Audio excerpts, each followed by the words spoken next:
Umabot po sa 721 na persons po itong mga napasagot namin sa training businesses. Sige po. Ayan. Ang data breakdown po ng ating 721 ay nagmula sa San Bartolome, sa Pilar, San Gregorio, San Jose, San Pamados, at San Pablo. Sige po, next slide please. So yung ating pong presentation ng result ng TIN ay nahahapon sa dalawang parte, sa demographics at saka sa training related topics. Yes, sir. Yes, sir.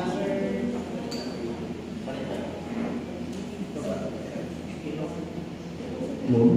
Okay, pero po. So, tama po yung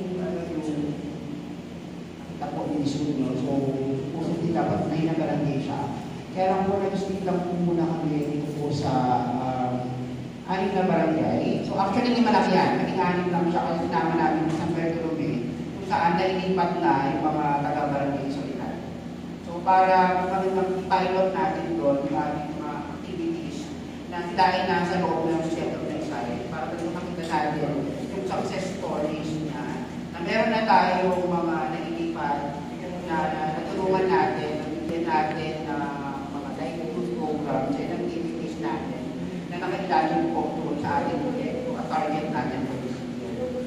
So yung mga naiwan po like Santa Maria, San Gabriel, Santa Monica, and San Miguel, ay ayan po ay gagawin po natin next year.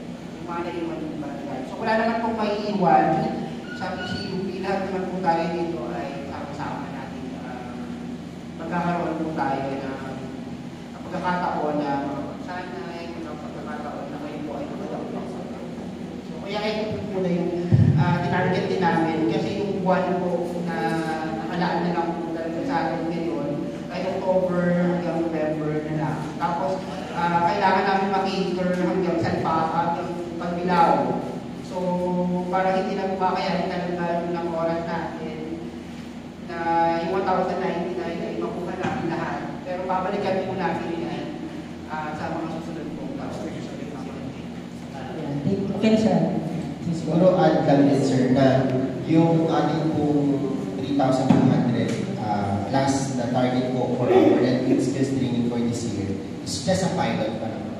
So, importante po na may piloting talaga tayo para din for next year, well, later naman ma-represent po dito kung ano po yung result ng TNT. Lalabas po dyan na 1 to 2 days yung kanilang preferred. So by next year, lumabas na kasi din sa mailing natin na may mga gusto po na mas mahaba yung session. So with that, kailangan natin siya makater kasi yun yung lumabas na needs assessment. So, kaya nga po nang nabanggit ni Sir Nance, ito po ay ipopropose po natin with our DOTR para po sa continuation po natin for our next coming years. Thank you, sir. Yeah. And of course, yung ating 721 packs po ay mas mapaging pati po siya kadagdagan sa ongoing po yung aming pagtatabilid po ng result. Since kakatapos na din po natin last week po ng last run ng community dialogue and training assessment.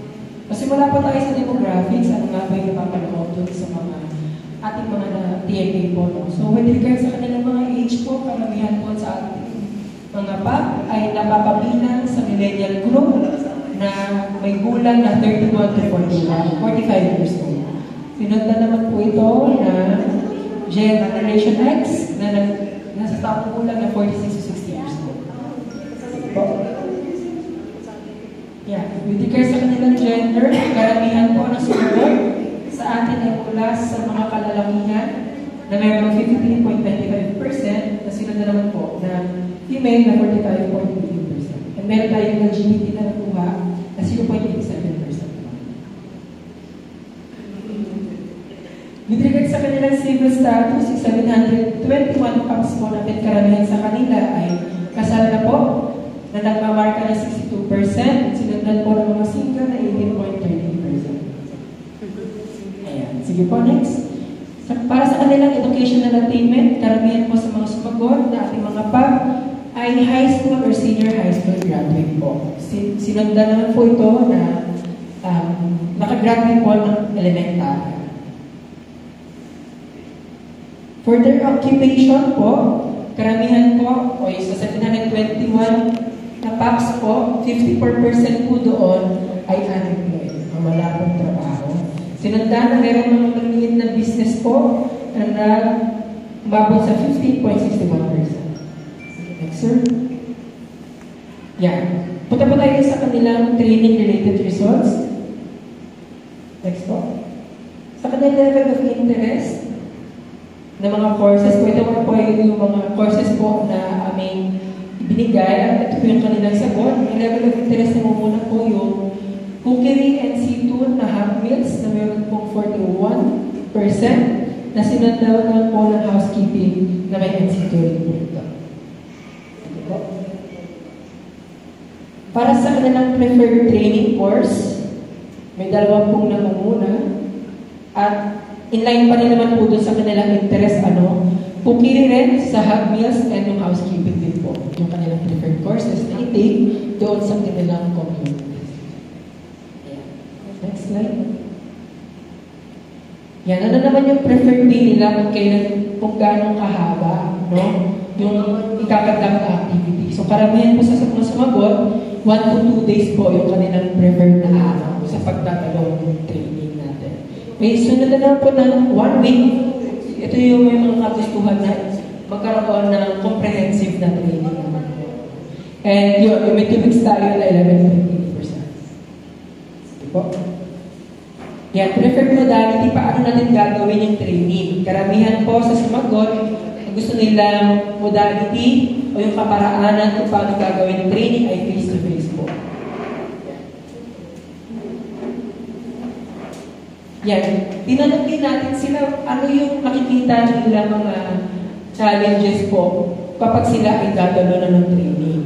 So, ang nagtap po sa atin na challenges po ay yung transportation po, ibig sabihin, if ever na sila idadalo, may kahirapan doon sa pagpunta dahil one, ipapasahin po nila kung paano sila makakarating doon sa ating venue. Pangalawa, yung wala naman po sila nakikita rin na challenges o yung mga balaki po na sila ay makakarating ng training.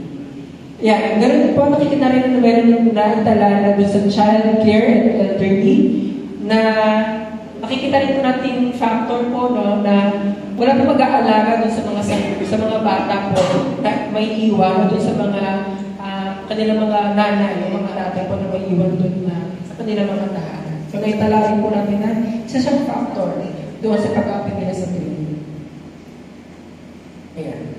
Sige po. With that, nag-come up po kami sa mga conclusions po based sa ating result. So number 1 po, since yung ating mga participants ay nagpo-fall, majority sa working age group, magiging yung life skills training po natin ay highly relevant since sila ay makakapag-apply for employment and entrepreneurship.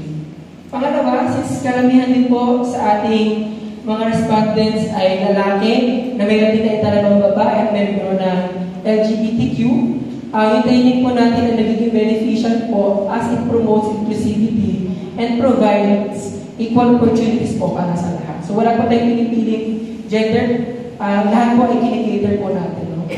Pangatlo, since many are married and others are single, it will help, yung training po ay makakatulong din sa kanila para masuportahan yung kanilang mga pangangailangan sa kanilang mga pamilya at ma-achieve yung financial stability regardless sa kanilang marital status. So kung married, solo parent, single ka, makakatulong yung training natin para ma-enhance at ma-achieve yung financial stability. At sunod na rin po, of course, yung certificate of competency na ibibigay natin after the training. Pangapat po, given din na reflected sa figures